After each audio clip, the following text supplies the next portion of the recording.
The case. Instead, the fate of Donald Trump and his campaign is in the hands of an emotionally unstable woman who appointed her lover as the lead prosecutor against Trump in Georgia. I think in one of your motions you tried to implicate I slept with him at that conference, which I find to be extremely offensive. That's a lie.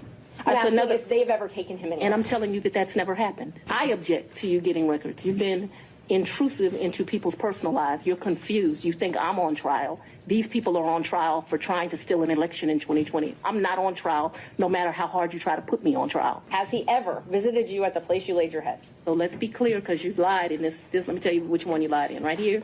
I think you lied right here. No. This is the truth, Judge. And it is a.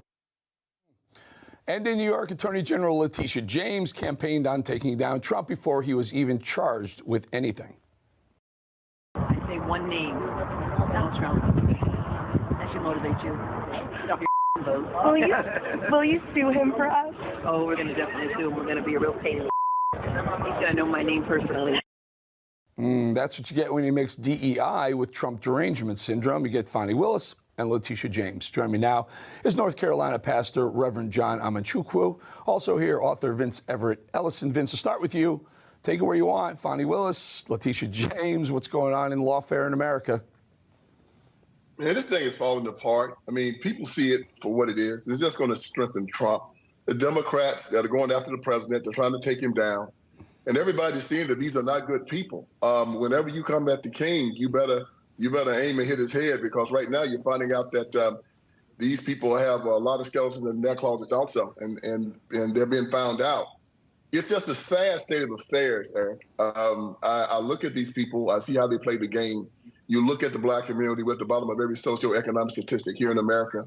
You look at the fact that 85% of our children are not proficient in math or reading. You see that the black families destroyed, our cities are on fire, and they're dysfunctional.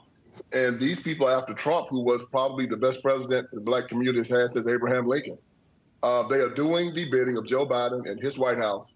These people are gangsters. And if they look at my podcast, the Vince Everett Ellison show on X, they'll see I talk about them every week. And we have found them out. They're getting about 60% of the black vote now, where they used to get 90%, and they are panicking.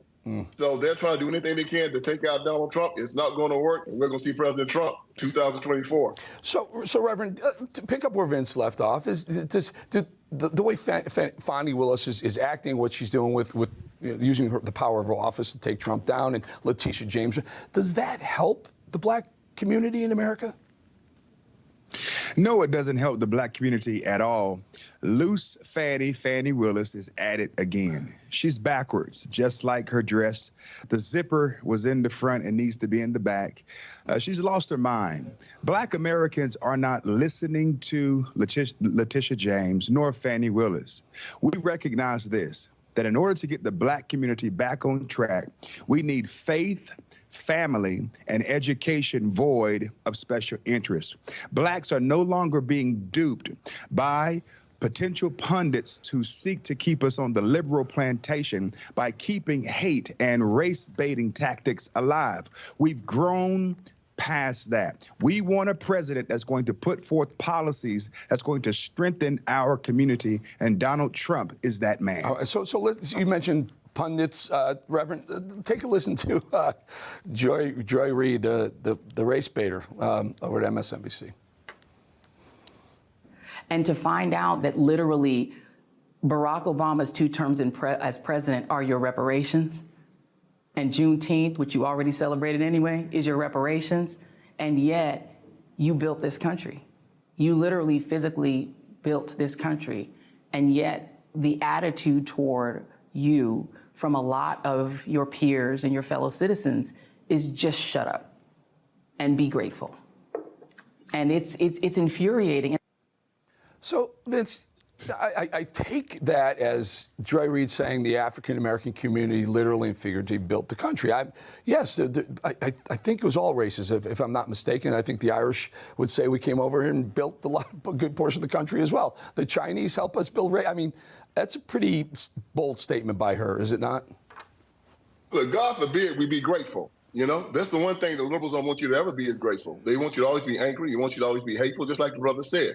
They want you to find something to fight about. If you want to get your reparations, you can go to Gettysburg, you can go to Vicksburg, you can go to Antietam, where they said it was raining lead. We lost over 600,000 troops freeing black people from slavery. We had the Homestead Act of 1866, where a lot of black people turned down their reparations. It said that you could have 150 acres of land out west in Canada, in Kansas or Nebraska, if you just go work it. And less than 5,000 black people took America up on it. And so now you have people like this who are talking about something that happened 150 years ago. No work that she ever did. She never picked cotton. She never ever was on a plantation. And she's talking about, we built this country. All they've done is sit around and run their mouths and try to make black and white people hate each other in this country, and they ought to be ashamed of themselves. Yeah, and they're pointing out to me that I don't believe she's actually even from this country. Final thought, Reverend John? I'm going to say what most white people are thinking. If Joy Reid hates white people so much, if she hates American civilization so much, why does she want to look like a blonde black woman? I mean, it just makes no sense, Eric. At the end of the day, I've never met a real black blonde woman. I mean, how about this? If you don't like white people, stop trying to look like them. She is a fraud. She loves to race bait and race hustle. Maybe she thinks she's Thomas Edison. You know, his museum is not too far from her in the first place in New Jersey. She's a sham. We don't listen to her because she doesn't speak for us. I'm not looking for entitlements. I'm not a victim. I say this all the time. I'm too big and black to be a victim. I'm a man that has the authority of God resting upon my life in the favor of God. I go to work. I take care of my family. I provide for my children.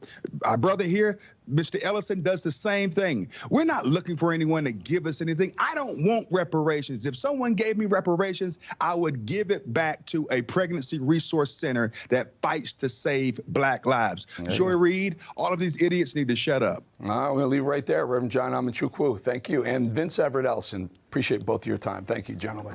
All right, coming up, it's 20.